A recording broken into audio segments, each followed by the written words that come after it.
We've just got some breaking news in from Buckingham Palace, folks. So this statement has just come in from Buckingham Palace, and I'll read it for you.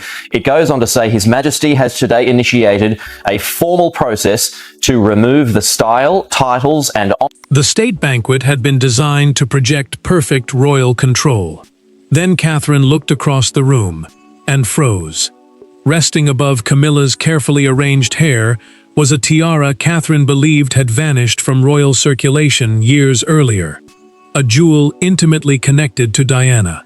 For several long seconds, the Princess of Wales said nothing. William noticed. Camilla noticed. And before the evening was over, that silent recognition would become far more dangerous than any public confrontation. Before we go deeper into what this really means for the royal family, make sure to subscribe so you don't miss a single update. Catherine kept her expression steady, but the shock had already landed. A state banquet is a formal royal diplomatic dinner, where senior royals host foreign guests, and every detail sends a message. That was why the tiara mattered. It was not simply an ornament. It carried history, memory, and a connection to Diana that William understood when he followed his wife's gaze. Catherine's hand stopped beside her place setting. He leaned closer and quietly asked what was wrong. She could not answer yet. Camilla saw the stare. She did not turn away. For several seconds, the queen consort held Catherine's gaze with a composure that made the silence feel sharper than any spoken challenge. Catherine remembered an earlier conversation, recorded in a private household account, when she had been told that the piece could no longer be located within the collection available to Diana's sons and their families. The explanation had sounded final. Tonight, it was sitting openly before her. William watched both women and felt the meaning deepen. The prince knew royal jewels can belong to official collections while still carrying intensely personal associations, and this one was tied to his mother beyond protocol. During a pause between courses, Catherine leaned toward him. Her voice was barely above a whisper. "That is the one." He needed no further explanation. Camilla continued through the banquet as though nothing had changed. Yet Catherine could not escape one brutal thought. Someone had known exactly what this tiara was. Someone had approved its return. And no one had warned her or William. William made his decision without creating a scene. He would not confront Camilla in front of diplomats, courtiers, or guests. He would wait until the doors closed and the ceremony ended. Then he would find out who had released the missing piece, who authorized its use, and why Diana's lost tiara had suddenly reappeared on Camilla's head. The banquet continued, but for Catherine and William, the ceremony had already disappeared. All that remained was the question that would pull the family into a deeper confrontation inside the palace. The shock was never really about diamonds. To Catherine, the tiara represented a woman she never met, but whose memory had followed William throughout their marriage. To Camilla, wearing it carried another meaning entirely: legitimacy, possession, perhaps even victory over history. And for William, seeing those two emotional worlds collide reopened something he had spent years learning to control: the feeling that his mother's legacy could still be handled by others without asking him. Catherine stepped away from the noise of the banquet, with one thought pressing harder than all the others. She had never known Diana personally, yet that absence had shaped much of her royal life. As William's wife and the mother of the next generation, she had inherited expectations, tied to a woman whose memory still carried enormous emotional force. The Princess of Wales was a title given to the wife of the Prince of Wales, but for Catherine, it also carried an unavoidable comparison with Diana. That made the tiara impossible to dismiss as decoration. William followed her moments later and immediately saw the tension she had been holding back. Catherine admitted that seeing the jewel was not what disturbed her most. What hurt was the possibility that someone knew exactly what it was, understood what it meant to his family, and still chose not to warn them. He listened without interrupting. His anger was there but controlled.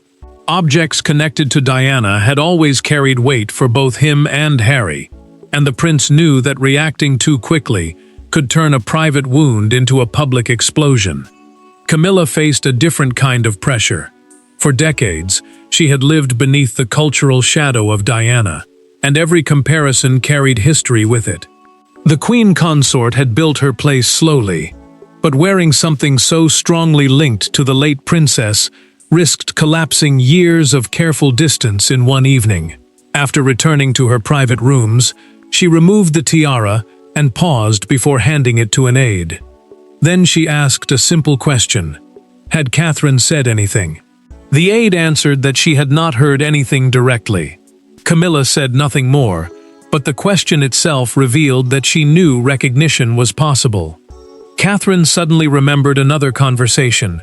Years earlier, according to a documented private household account, a royal collection advisor had described the tiara as unavailable and unaccounted for. A royal collection advisor helps oversee historic objects, used or preserved by the monarchy, making that description far more serious than a casual remark.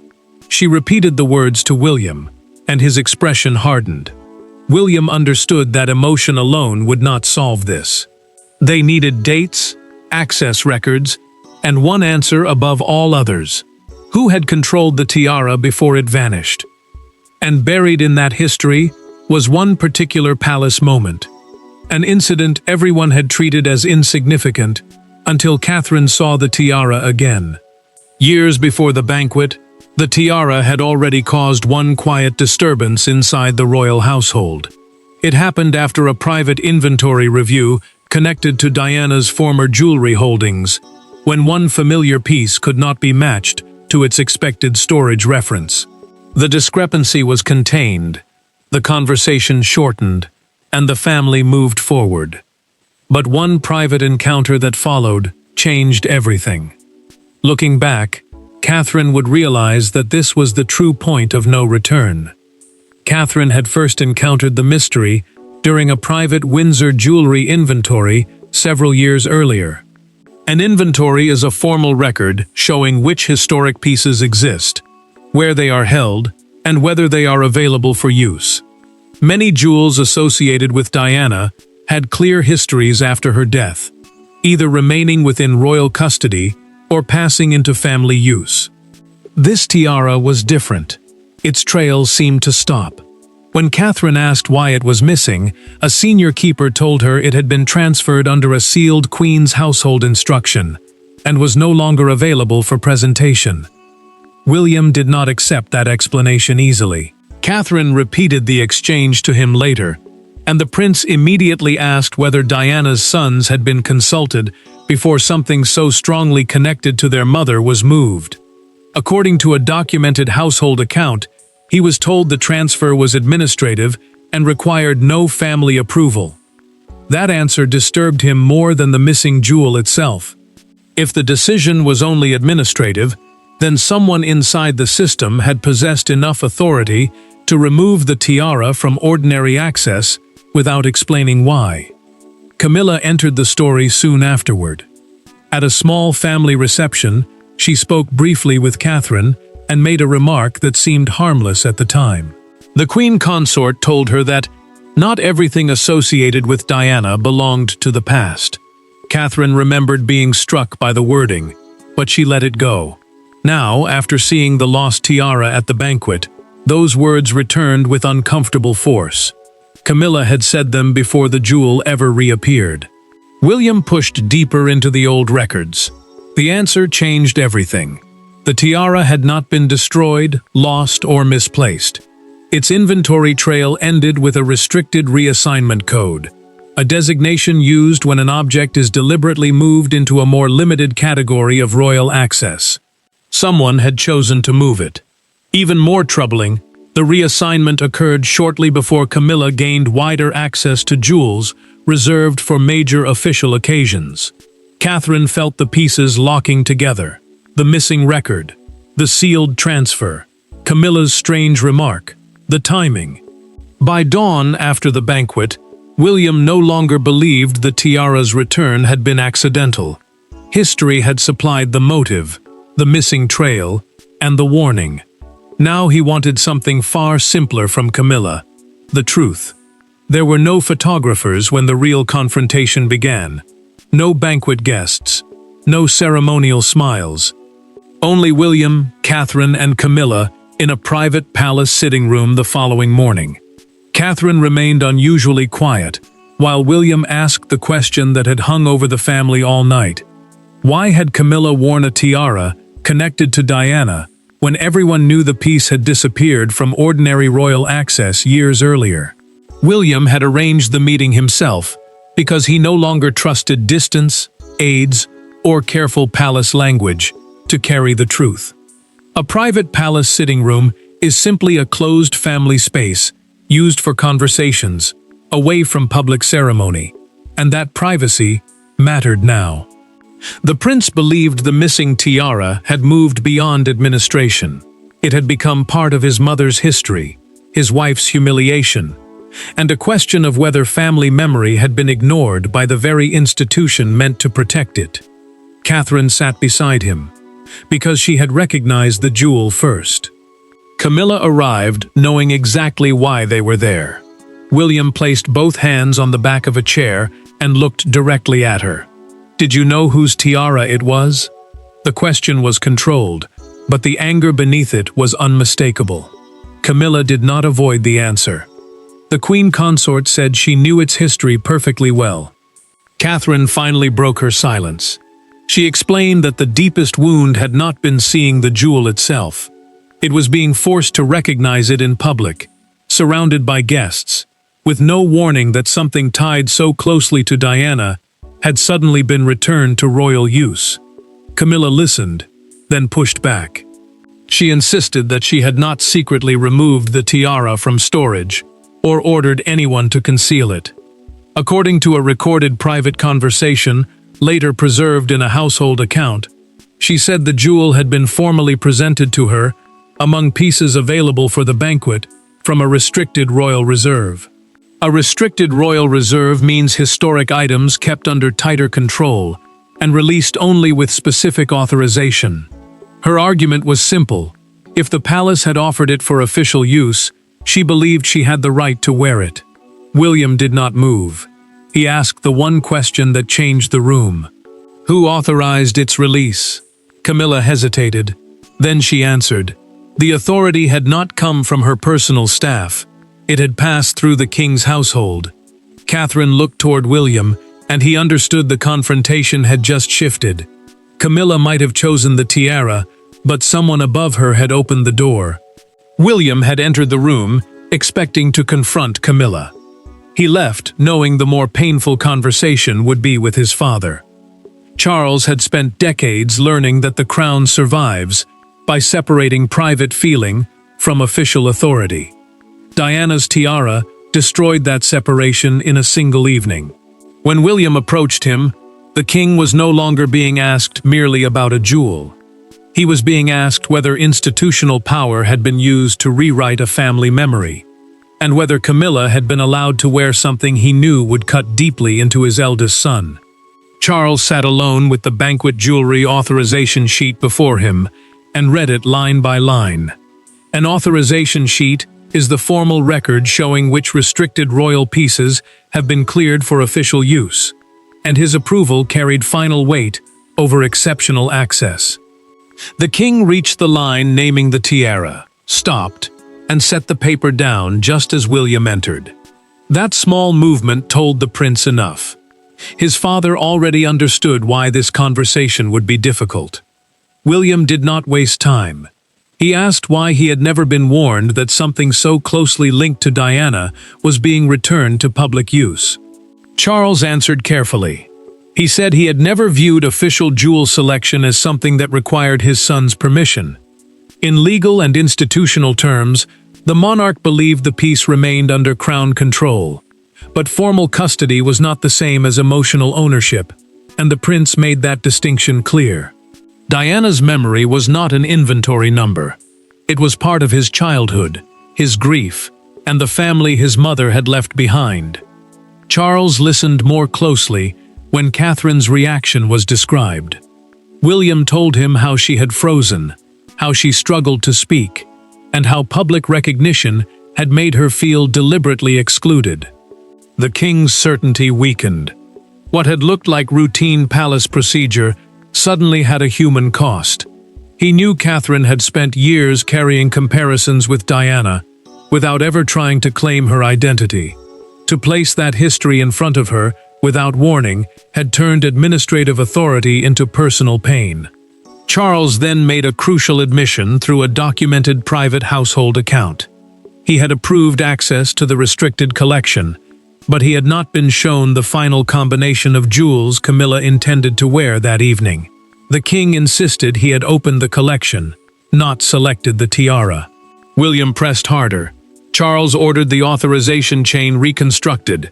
The result changed the entire meaning of the banquet. The tiara had not been casually offered among dozens of pieces. It had been specifically requested before final approval.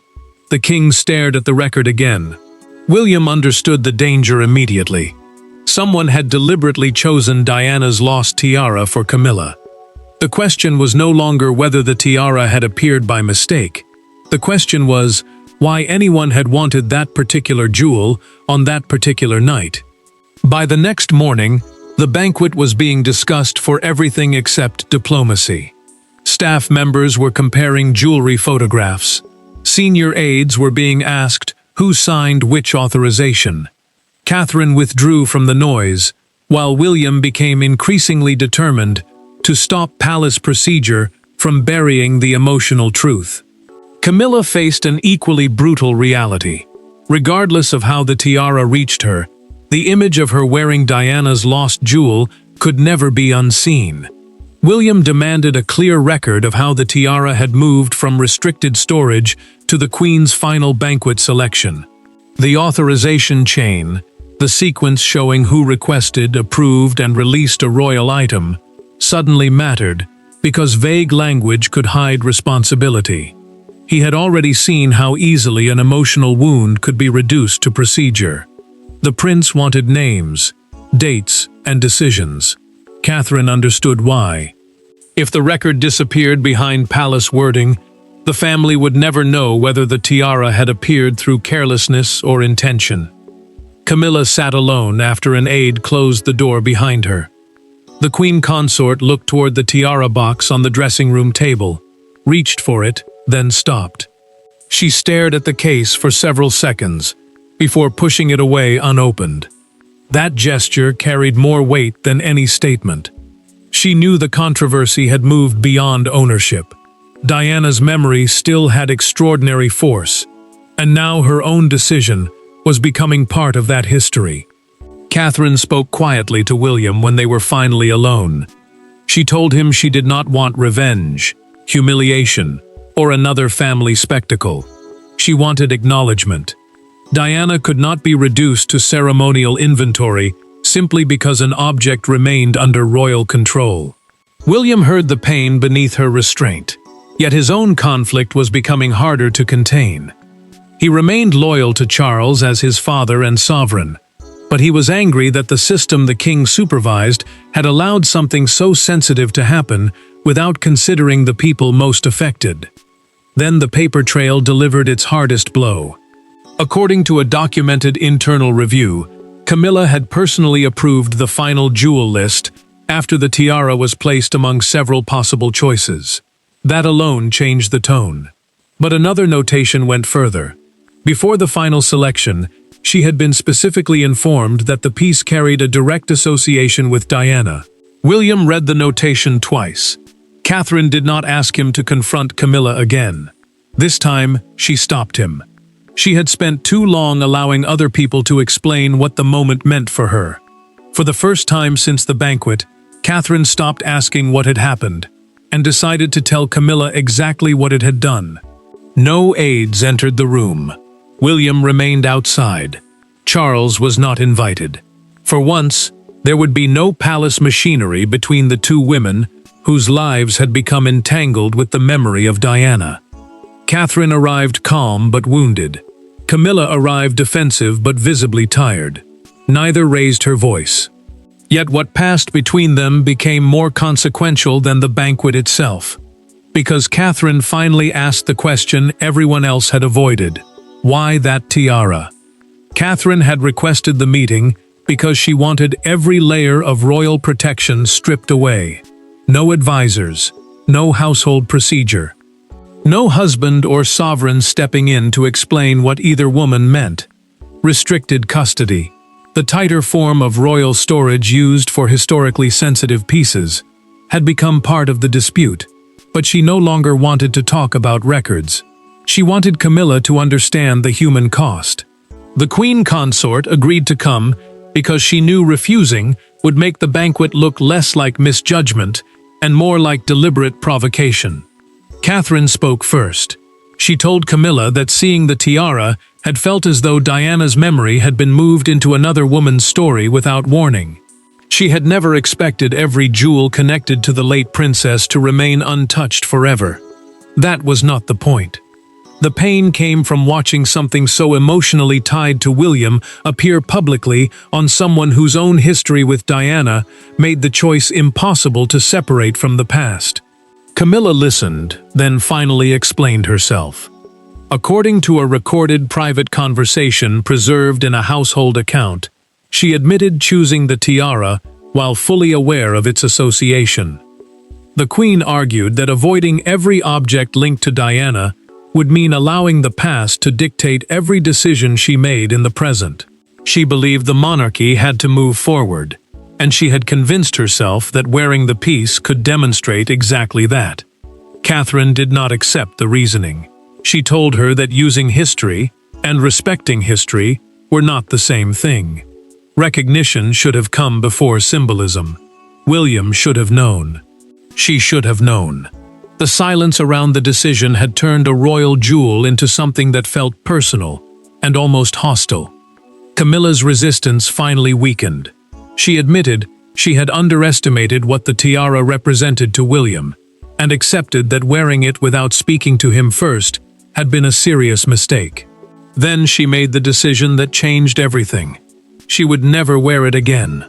More than that, she would personally request its return to restricted custody until the family agreed on its future. Catherine left without triumph, but with something more important: acknowledgement. Inside the palace, Catherine and Camilla had finally spoken plainly. Outside it, millions were about to interpret one frozen expression for themselves. The image spread faster than any palace explanation could follow it. Camilla wearing the glittering tiara, while Catherine, only a short distance away, stared toward her with an expression caught somewhere between disbelief and pain. Suddenly, a private royal confrontation belonged to the public. Newspapers revived Diana's history. Broadcasters dissected the jewel. Crowds began debating what the photograph represented, not merely ownership, but whether the monarchy understood the emotional weight of its own past. Catherine woke to find that one private second had become the story of the morning. The photograph was no longer being discussed as a fashion moment. It was being treated as a symbol of Diana, Camilla, memory, and unfinished royal history. Buckingham Palace communications staff, the team responsible for shaping official public responses, debated whether explaining the authorization process would calm the reaction or make the household appear cold and procedural. Every possible statement carried risk. Say too little, and silence looked suspicious. Say too much, and the family's private fracture became impossible to hide. William saw the front page before Catherine did. A major London morning newspaper had placed the banquet photograph across its entire front page beneath 4 words: Diana's tiara returns. The prince stared at it, folded the paper once, and set it down. Then he told his wife that he was sorry her private reaction had become public property. Catherine answered quietly that the photograph was not the real problem. The problem was that people immediately understood why she had reacted. Camilla faced the same image from the opposite side. The queen consort watched television coverage replay the banquet still, while commentators returned again and again to Diana's history. She understood something painful. Whatever she had intended, the public would interpret the tiara through decades of emotion that no palace explanation could erase. Her private acknowledgement to Catherine had changed the family conflict. But outside the palace, almost nobody knew that conversation had happened. Charles moved quickly. According to a documented private household briefing, the king approved a statement confirming that the tiara had been returned to restricted custody and would not appear at forthcoming royal engagements. He also authorized a new family consultation procedure for historically sensitive jewels linked to deceased senior royals. In simple terms, future decisions involving such pieces would no longer rest on administrative approval alone. Close family members connected to their history would be consulted first. Catherine read the statement without celebration. William understood why. Removing the tiara from circulation solved the immediate crisis, but not the deeper question of what it should become. The monarchy could control the vault, the protocol, and the statement, but its final test was whether it could turn a painful symbol back into something worthy of remembrance. The final decision was made without another banquet, another confrontation, or another attempt to dominate the headlines.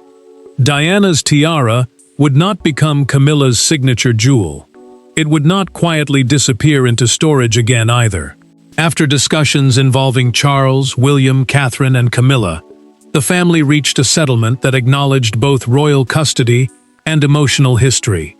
The object that had triggered suspicion, anger, and old wounds would finally be given something it had lacked for years: a clear place. Charles approved a permanent classification that changed how the tiara would be treated from that moment forward. A historically sensitive royal piece is an object whose emotional and family meaning requires special consideration beyond ordinary palace use. The king agreed that this jewel could no longer rotate casually through official selections. Its association with Diana would be formally acknowledged, and any future public use would require consultation with William before approval. That decision mattered because legal custody alone had failed to protect the deeper meaning attached to the piece. William stood beside Catherine as the closed jewel case was returned to secure custody. The prince placed his hand briefly over hers before the case was taken away. Neither needed to say much. For him, the moment carried years of grief, memory, and frustration. For Catherine, it finally marked the difference between losing control of Diana's story and seeing that story treated with care. Catherine later told William, in a recorded private conversation, that she no longer viewed the banquet as Camilla simply taking Diana's memory. The private meeting between the two women had changed that. The queen consort had acknowledged the emotional damage caused by wearing the tiara without warning, and that admission mattered more to Catherine than public humiliation ever could. She had never wanted victory over Camilla. She had wanted recognition that history could not be handled without respect for the people still living inside its consequences. Camilla accepted the restriction without challenge.